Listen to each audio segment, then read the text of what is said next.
नमस्कार, special bulletin आपकी खबर आपका फायदा में आपका स्वागत है। मैं हूं दीपक यादव। 2020 में कैंसर की वजह से दुनिया भर में 1 करोड़ लोगों की मौत हुई।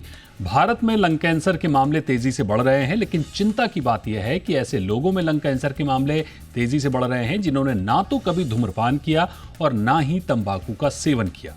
एक रिपोर्ट का जिक्र करेंगे जिसमें लंग कैंसर के बढ़ते मामलों के पीछे पैसिव स्मोकिंग और वायु प्रदूषण को बताया जा रहा है।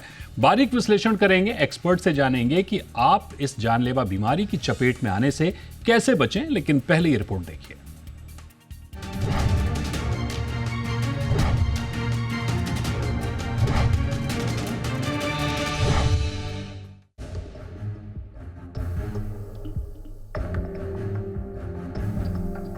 हैदराबाद से एक चौंकाने वाली रिपोर्ट आई है। कैंसर रजिस्ट्री के मुताबिक तंबाकू से जुड़े फेफड़े, मुंह और जीभ के कैंसर के मामले बढ़े हैं। लेकिन सबसे चौंकाने वाली बात यह है कि उन लोगों में भी लंग कैंसर के मामले मिले हैं जिन्होंने कभी धूम्रपान या तंबाकू का सेवन नहीं किया। डॉक्टर्स के मुताबिक ऐसे मामलों में बढ़ोतरी का मुख्य कारण वायु प्रदूषण है। निम्स हैदराबाद के ऑन्कोलॉजी विभाग के रिपोर्ट के मुताबिक लगभग 30% फेफड़े के कैंसर रोगी गैर धूम्रपान करने वाले होते हैं। रिपोर्ट में कहा गया है कि इसका कारण अक्सर पैसिव स्मोकिंग यानी सेकंड हैंड स्मोक है, यानी पति या पत्नी का धूम्रपान करना या ऐसे बार और पब में समय बिताना जहां लोग धूम्रपान करते हैं। ग्रामीण क्षेत्रों में लकड़ी के धुएं का सांस के जरिए सेवन भी एक बड़ा कारण है। IARC यानी international agency for research on cancer की एक स्टडी के मुताबिक फेफड़े के कैंसर के एक टाइप एडिनोकार्सिनोमा के मामलों में बढ़ोतरी देखी गई है। ये विशेष रूप से चीन और दक्षिण पूर्व एशिया में ज्यादा देखा गया है। वायु प्रदूषण को इसके लिए एक संभावित कारण माना गया है। भारत में भी गैर धूम्रपान करने वालों में फेफड़े के कैंसर के मामलों की संख्या तेजी से बढ़ रही है। टाटा मेमोरियल हॉस्पिटल मुंबई के डॉक्टर्स की ओर से किए गए एक स्टडी के अनुसार दक्षिण एशिया में 40 से 50% फेफड़े के कैंसर के मामले गैर धूम्रपान करने वालों में होते हैं। महिलाओं में ये आंकड़ा 83% तक पहुंच जाता है।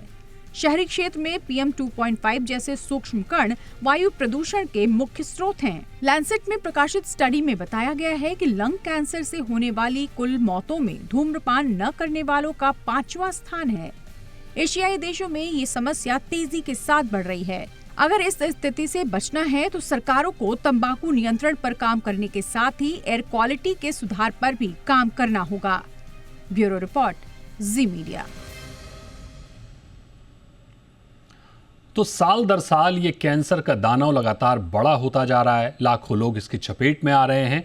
गंभीर मुद्दा है और इस पर चर्चा करने के लिए हमारे साथ एक्सपर्ट्स का पैनल है। हमारे साथ डॉक्टर रमाकांत देशपांडे हैं, डायरेक्टर एशियन कैंसर इंस्टीट्यूट, और हमारे साथ हैं doctor Anshuman Kumar, senior oncologist हैं।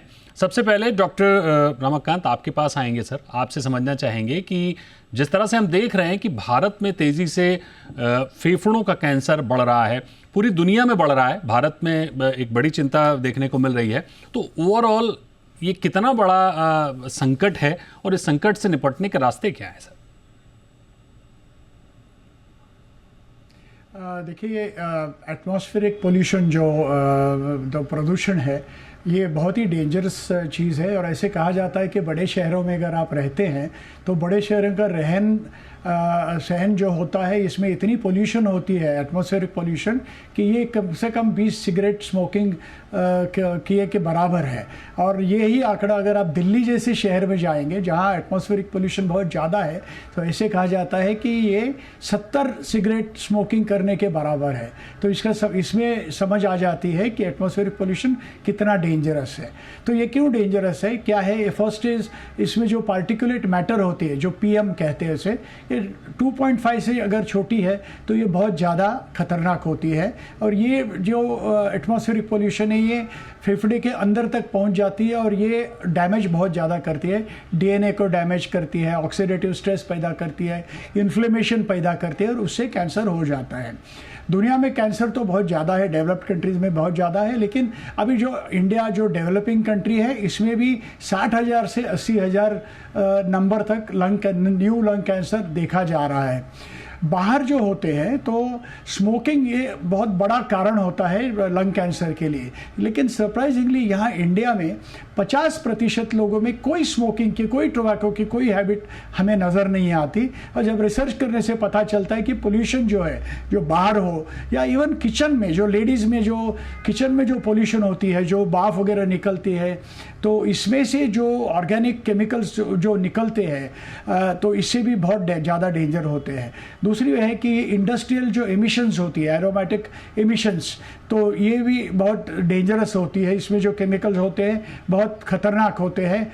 कार के एमिशन जो होती है, कार का धुआं जो निकलता है, ये भी बहुत डेंजरस होती है और ये फेफड़े में सांस लेते लेते ये चला जाता है अंदर। और इसमें सिर्फ लंग कैंसर नहीं है, ब्रेस्ट कैंसर भी हो सकता है, इसमें कोलोरेक्टल कैंसर भी हो सकता है। तो एटमॉस्फेरिक पोल्यूशन, देखिए आप अपनी हैबिट्स कंट्रोल कर सकते हो, टोबैको कंट्रोल कर सकते हो। एटमॉस्फेरिक पोल्यूशन जो है ना, ये बहुत बड़े पैमाने पे, बड़े पॉलिसी लेवल पे ही ये कंट्रोल किया जा सकता है और धीरे धीरे ये नंबर बढ़ती जा रही है। और ये जो डैमेज होता जाता है, ये क्यूमुलेटिव डैमेज है। जैसे कि बच्चों को अगर आप बड़े शहर में जो पैदा कर रहे हो उनको जो एक्सपोजर कर रहे हो, ये बहुत ज़्यादा खतरनाक होता है। और जैसी उनकी उम्र बढ़ती है तो लंग कैंसर का जो होने का प्रमाण है वो यंगर एज में नज़र आता है। तो पोल्यूशन ये बहुत बहुत घातक है, इसका इलाज करना बहुत ज़रूरी है। ये बड़ी अहम बात आपने कही कि हम अपनी डाइट को कंट्रोल कर सकते हैं, अपनी दिनचर्या को कंट्रोल कर सकते हैं, लेकिन एटमॉस्फेयर को कहाँ से कंट्रोल करें? क्योंकि लगातार हम देख रहे हैं, पहले बात दिल्ली की होती थी, अब मुंबई है, तमाम शहरों में पॉल्यूशन दिन ब दिन लगातार बढ़ता चला जा रहा है। डॉक्टर अंशुमन, आपके पास आएंगे और आपसे समझना चाहेंगे सर कि कैंसर के 10 में से 6 मामलों के लिए एडेनोकार्सिनोमा जिम्मेदार है। कितना अलग है ये कैंसर और ये कितना खतरनाक है, एक बार डिस्क्राइब करेंगे क्या इसके बारे में? बिल्कुल।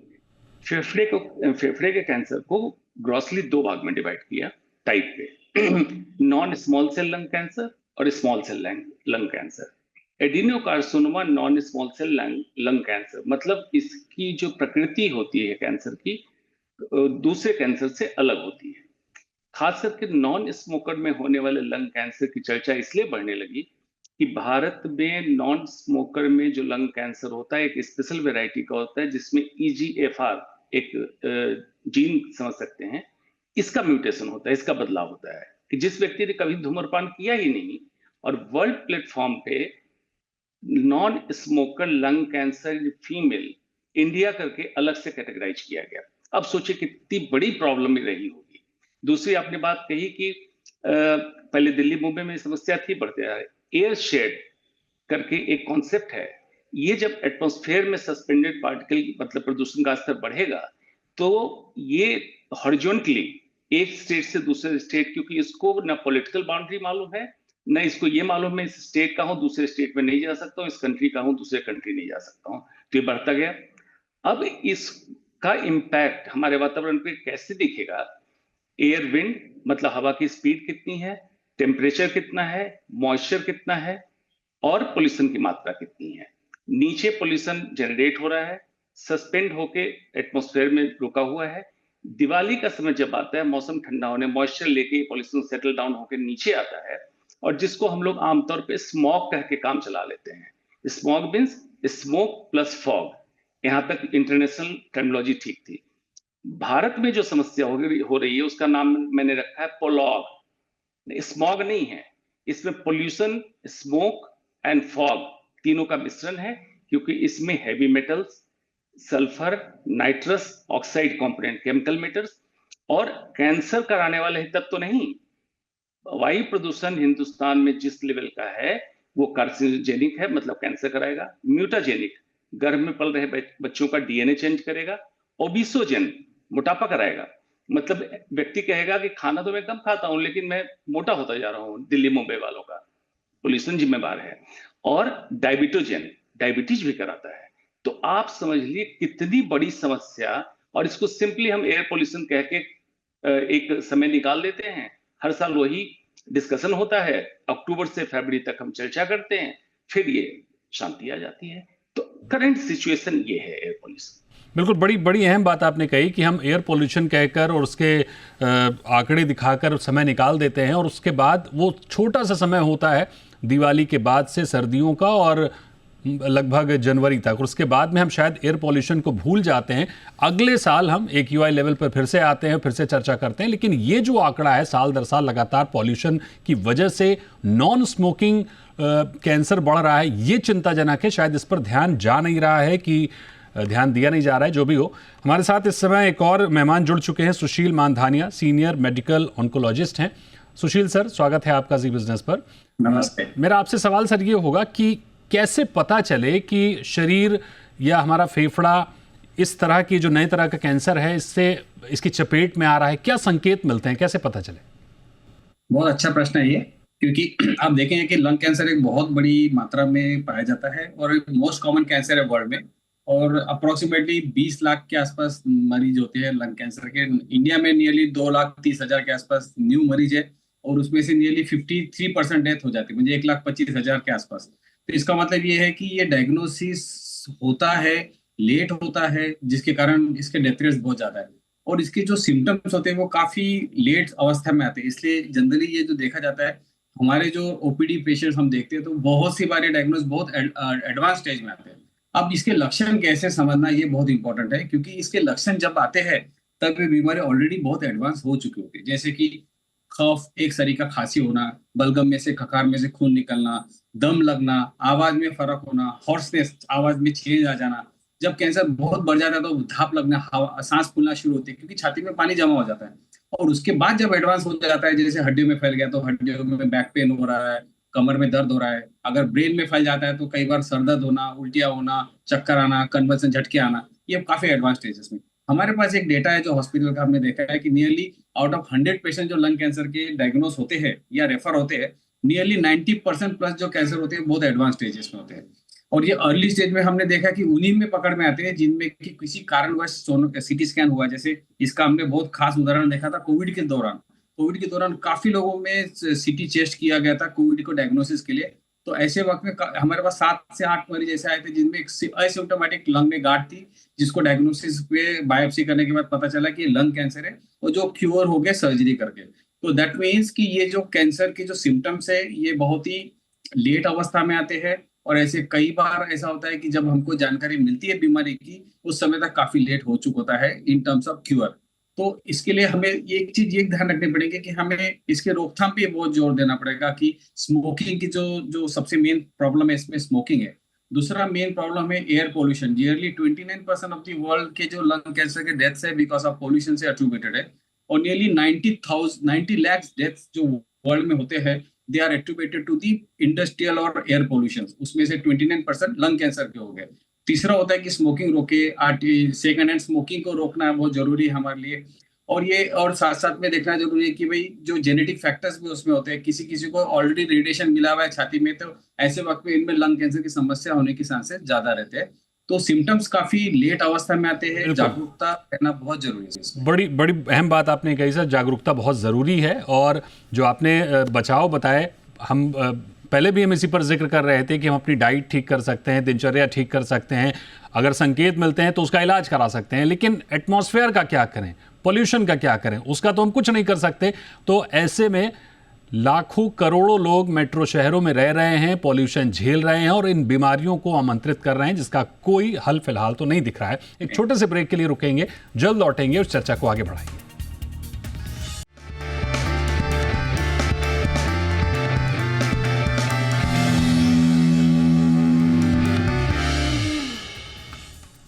ब्रेक के बाद स्वागत है आपका आपकी खबर आपका फ़ायदा में। और आज हम चर्चा कर रहे हैं फेफड़ों के कैंसर की, एक खास तरह का कैंसर जो पूरी दुनिया में तेज़ी से बढ़ रहा है। चिंता बहुत बड़ी है, जाहिर तौर पर इसको समझना भी बहुत ज़रूरी है। हमारे साथ तमाम मेहमान जुड़े हुए हैं, उनसे चर्चा आगे बढ़ाते हैं। एक बार वापस आएंगे डॉक्टर रमाकांत आपके पास और आपसे समझना चाहेंगे सर, सरल शब्दों में समझाइए कि हमारी बॉडी जो है वो भी सेल से ही बनी है। सेल्स क्यों, कुछ ऐसे सेल्स होते हैं जो कैंसर का कारक बन जाते हैं? अगर कोई शक या संकेत है तो फिर कौन से टेस्ट हम कराएं जिससे सटीकता से हमें पता चले कि हाँ बॉडी कैंसर की तरफ बढ़ रही है? कैंसर चेकअप ये स्पेशलाइज्ड चेकअप होता है, जैसे कि आप फिजिकल एग्जामिनेशन करते हो, इंटरनल एग्जामिनेशन, ओरल कैविटी का एग्जामिनेशन करते हो, सारा बदन आप देखते हो, उसके बाद में इन्वेस्टिगेशंस होती है, और थोड़े ब्लड में थोड़े ट्यूमर मार्कर्स नाम के थोड़े केमिकल्स पैदा होते हैं, 7-8 अलग अलग किस्म के ट्यूमर मार्कर्स होते हैं, जिसे हमें पता चलता है कि शायद बदन में थोड़ा कुछ तो ट्यूमर बन रहा है। और ये ट्यूमर अलग अलग जगह जो ट्यूमर बनते हैं उसकी कैरेक्टर्स अलग अलग होते हैं, जैसे कि पैंक्रियास का अगर कैंसर हो तो CA-99 होता है, ब्रेस्ट का अगर कैंसर है तो उसका मार्कर अलग होता है, तो इस कोलन का कैंसर होता है तो उसका मार्कर अलग होता है, तो ब्लड चेकअप वो होता है। चेस्ट एक्सरे में हमें पता चलता है कि लंग में सिर्फ इन्फेक्शन है या कोई गांठ वाट बन रही है, और फिर बाद में सोनोग्राफी एब्डोमेन और पेल्विस का जो होता है पेट का, तो उसमें हमें पता चलता है कि कोई गांठ बन रही है, कोई इन्फ्लेमेशन है या कोई अल्सर है, वो पता चल जाता है। उसमें उसके बाद एंडोस्कोपी होती है, फेफड़े की भी एंडोस्कोपी होती है और इसोफेगस और पेट की भी एंडोस्कोपी होती है, जिससे हमें नज़र आता है कि हाँ एक एरिया थोड़ा एबनॉर्मल है तो उसका छेद करके उसका पीस निकाल लिया जाता है, जिसे बायोप्सी कहते हैं, तो हमें वो डिफ्रेंसिएशन मालूम पड़ जाता है कि ये कैंसर है या नहीं है। तो ये सारी चीज़ें होती है। इसके बाद में सोफिस्टिकेटेड जो इन्वेस्टिगेशंस होती है, ये CT स्कैन होता है, MRI स्कैन होता है, पेट CT स्कैन होता है। पेट CT स्कैन एक बहुत इंटरेस्टिंग इन्वेस्टिगेशन है। हर सेल जो होता है जो जिंदा है वो ग्लूकोज ले लेता है और ऑक्सीजन ले लेता है, लेकिन सेल्स का एक तरीका होता है, एक स्पीड होता है ग्लूकोज लेने का। कैंसर सेल जो होते हैं ये बहुत ज़्यादा ग्लूकोज खाते हैं और छोड़ते नहीं हैं, तो ये जो डिफरेंशियल फंक्शनिंग जो है उसके मुताबिक ये स्कैन जो है ये पिकअप करता है कि हाँ ये एबनॉर्मल एरिया है, यहाँ पे शायद एक ट्यूमर होगा, तो उसके बाद में कॉन्सेंट्रेटेडली वो नीडल बायोप्सी करेंगे या एंडोस्कोपी करके उसका कंफर्मेशन किया जाता है। इसमें स्टेज भी मालूम पड़ जाते हैं, जिसमें पेट CT स्कैन ये बहुत एक इम्पॉर्टेंट इन्वेस्टिगेशन है। अगर सर के अंदर कैंसर हुआ है तो उसके लिए MRI स्कैन किया जाता है, जिससे हमें पता चलता है कि एक गांठ है। लेकिन सारी चीज़ों के बाद बायोप्सी जो होती है, नीडल बायोप्सी जो होती है या कट करके पीस जो निकल जाता है, उसी से ये कंफर्मेशन होगा कि ये कैंसर है या नहीं है। ओके डॉक्टर अंशुमान, इसी चीज़ को आपसे भी समझना चाहेंगे कि क्या जिस बहुत से लोग हैं जो जागरूक हैं, अपनी बॉडी का ध्यान रखते हैं, एक्सरसाइज करते हैं, फिट रहते हैं, हर साल अपना बॉडी चेकअप भी कराते हैं, तो क्या कोई ऐसा चेकअप भी है जिससे हमें पहले पता चल जाए कि हमारी बॉडी में कैंसर के तत्व आ रहे हैं? और दूसरा इसी से जुड़ा हुआ सवाल कि कैंसर कितने स्तर पर उसका इलाज संभव है और कब पता चले हमें कि अब ये इलाज इसका संभव है ही नहीं, ज़बरदस्ती उसमें मेहनत करना, पैसा फूकना बेकार है? बिल्कुल दीपक साहब, शुरुआत यहां से करें। 2 भाग में बांटे, एक कॉमन पब्लिक और दूसरा भाग डॉक्टर का। किसी व्यक्ति को स्पेसिफिक, आज हम लोग क्योंकि लंग कैंसर की बात कर रहे हैं उस पर मैं चर्चा कर रहा हूं, किसी व्यक्ति को असामान्य लक्षण हो और सामान्य इलाज के 3 हफ्ते बाद भी ये लक्षण बरकरार हो। अब इसका क्या मतलब हुआ? खांसी हुई, बलगम आया, आपने नॉर्मली डॉक्टर आपको एंटीबायोटिक, एंटी एलर्जिक मेडिसिन दे दी, स्टीम इनहेलेशन आपने भाप लिया, ये तकलीफ खत्म नहीं हुई या बरकरार रही। फिर डॉक्टर को दिखाया आपने, डॉक्टर हिंदुस्तान में फेफड़े की तकलीफ को कुछ नहीं समझ में आया तो ट्यूबरकुलोसिस लेवल करके उसकी दवा चालू करते हैं। टीबी की दवा भी आपने 3 हफ्ते खा ली, फिर भी आपकी तकलीफ बढ़ते जा रही है। Suspect it may be lung cancer. तो पहला तो ये असामान्य लक्षण, जिसमें खांसी, आवाज में बदलाव या कभी बलगम में खून आना, इससे करें। हर डॉक्टर को इतना जागरूक रहना है जो कैंसर के डॉक्टर नहीं है। इस तरह की कोई भी तकलीफ हो, मरीज को आपने इलाज दिया, ठीक नहीं हो रहा है, उसकी जांच एक बार कैंसर के हिसाब से करा ले। कौन सी जांच करानी है डॉक्टर पे छोड़ दीजिए, वो करा लेगा। अब आपने पूछी बात कि किस स्टेज तक हम कह सकते हैं संभव इलाज संभव है और कब कहेंगे इलाज संभव नहीं है। स्टेज 4 अलग कर लें, स्टेज 1, 2, 3 एक साथ कर लें। स्टेज 4 मतलब लंग कैंसर फेफड़े से उठ के लिवर में, हड्डियों में कहीं पहुंच चुका है। इसमें जो ट्रीटमेंट का उद्देश्य हमारा रहेगा टू इंक्रीज द लाइफ, जीवन को जितना बढ़ा सकें और उस बढ़े लाइफ में क्वालिटी ऑफ लाइफ दें, इस एम के साथ। मतलब ये क्यूरेबल नहीं है, तो हमारी कोशिश स्क्रीनिंग से ये होनी चाहिए कि स्टेज 1, स्टेज 2 में अगर पकड़ते हैं तब ये आम कैंसर की तरह ये भी एक क्यूरेबल कैंसर है। हो सकता है पहले सर्जरी करनी पड़े, बाद में कीमो, रेडियोथेरेपी जो और तत्व हैं इसको देना पड़े। जागरूकता ही लंग कैंसर को अर्ली डिटेक्ट कर सकता है, क्योर रेट बढ़ा सकता है। भारत में होने वाले 50% से ऊपर लंग कैंसर नॉन स्मोकर में हो गए, और उस 50% जो नॉन स्मोकर में कैंसर हो रहे हैं उसका 83%, 83% बिल्कुल आपके वायु प्रदूषण से हो रहा है। बिल्कुल। बाकी में चीजें आती हैं कि आप कोयले पे खाना बनाते हैं, लकड़ी पे खाना बनाते हैं। एक बड़ी इंटरेस्टिंग इसमें आपको कहानी बताता चलो। एक महिला मेरे पास आई जिनके बेटे ने कहा कभी इन्होंने स्मोकिंग नहीं की, बहुत संत का जीवन जीती हैं, लेकिन इनको फेफड़े कैंसर क्यों हुआ। पूरी हिस्ट्री तहकीकात करने के बाद पता चला कि माता जी पूजा के लिए धूप बत्ती जो जलाते हैं, 4 घंटे सुबह 4 घंटे शाम धूप बत्ती जला के पूजा में बैठती थी, उसका धुआं लेती थी। धुआं तो धुआं है, चाहे अल्टीमेटली तो बॉडी में पॉल्यूशन जा ही रहा है। सिगरेट से नहीं जा रहा है तो धूप बत्ती से जा रहा है, धूप बत्ती से नहीं जा रहा है चूल्हे के धुएं से जा रहा है, चूल्हे के धुएं से नहीं जा रहा है तो आपका जो एटमॉस्फेयर का पॉल्यूशन है उससे जा रहा है। अल्टीमेटली बॉडी में पॉल्यूशन जा रहा है, आपको पॉल्यूशन रोकना है। डॉक्टर सुशील, आपसे समझना चाहेंगे सर कि एयर पॉल्यूशन सबसे बड़ा जिम्मेदार है ओवरऑल, जिसके ठीक होने के आसार अभी तो नहीं दिख रहे हैं किसी भी शहर में, और हम बात कर रहे हैं कि आने वाले कुछ सालों में 60% जो आबादी है वो शहरों में रह रही होगी, यानी शहरीकरण इतनी तेजी से बढ़ रहा है, जाहिर तौर पर निर्माण होगा, पॉल्यूशन और ज्यादा बढ़ेगा। तो जो लोग मजबूर हैं शहरों में रहने के लिए वो क्या करें अपनी दिनचर्या में कि वो पॉल्यूशन से बचें और कैंसर से बचें? ठीक है, इसके पहले एक डेटा देना चाहूंगा कि वर्ल्ड के 10 मोस्ट पॉल्यूटेड सिटी में से 6 इंडिया के हैं, और वर्ल्ड के 20 मोस्ट पॉल्यूटेड सिटी में से 14 इंडिया के। 14 इंडिया के। तो इसका मतलब कि ये समस्या में कोई कमी तो मुझे दिख नहीं रही है। हर जगह कंस्ट्रक्शन है, हर जगह धुआं हो रहा है, खुले में लोग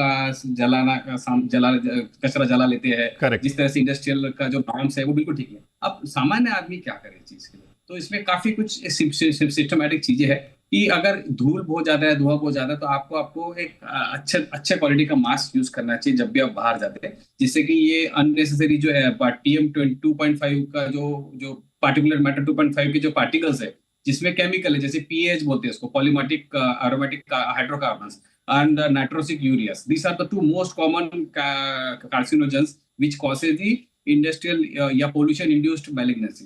तो ये कहाँ से जाते हैं? आपके सांस से। इसको अगर हम रोक सके तो एक संभावना रहेगी कि अगर मास्क यूज करते तो एक संभावना है कि हम इसको कम कर सकते हैं। सेकंड चीज है कि जब भी ट्रैफिक में जाते हैं, हो सके तो जब तक कि आप कोशिश करें कि कार की कांच ना खोले वेंटिलेशन के लिए हिसाब से, क्योंकि उससे भी काफी धूल और बिल्कुल जाहिर तौर पर मतलब जितना भी हो सके आप पॉल्यूशन से दूर रहने की कोशिश करें, बचने की कोशिश करें। हालांकि आपकी कोशिश बहुत ज़्यादा सफल नहीं होगी क्योंकि पॉल्यूशन आप कहीं पर भी आए आपके पास तक पहुंच ही जाएगा। एक अंतिम सवाल डॉक्टर रमाकांत आपसे मैं पूछना चाहूंगा, जो शायद सबसे इंपॉर्टेंट सवाल है। कई भ्रामक विज्ञापन में असाध्य कैंसर को भी 100% ठीक करने का दावा किया जाता है। पीड़ित व्यक्ति क्या करे? देखिए, एक बात ऐसी है कि ये जो एडवर्टाइजमेंट्स होती है, जो कमर्शियल एडवर्टाइजमेंट होती है, जिसे कहते हैं कि कोई भी स्टेज में आप आ जाइए हम क्योर कर देंगे, ये गलत बात है। ये कमर्शियली डिक्टेटेड, पैसा बनाने के लिए, भ्रमित करने के लिए, जैसा आपने कहा वैसी एडवर्टाइजमेंट होती है। इसे आपको इसको आप बिलीव करने की कोई ज़रूरत नहीं है। आपके फैमिली डॉक्टर होंगे या कोई क्लोज डॉक्टर होंगे, इनसे आप बात कर लीजिएगा तो वो स्टेजिंग वगैरह हो जाएगी, उसके मुताबिक आपका रिजल्ट आपको पता लगेगा। लेकिन बात ऐसी है कि मरता वो क्या ना करता, इस हिसाब से आदमी भरोसा करना चाहता है, फिर घर गिरवी रख के पैसा लेके वो कोशिश करता है और जो होने वाला है वही होता है, उसका रिजल्ट आता नहीं है।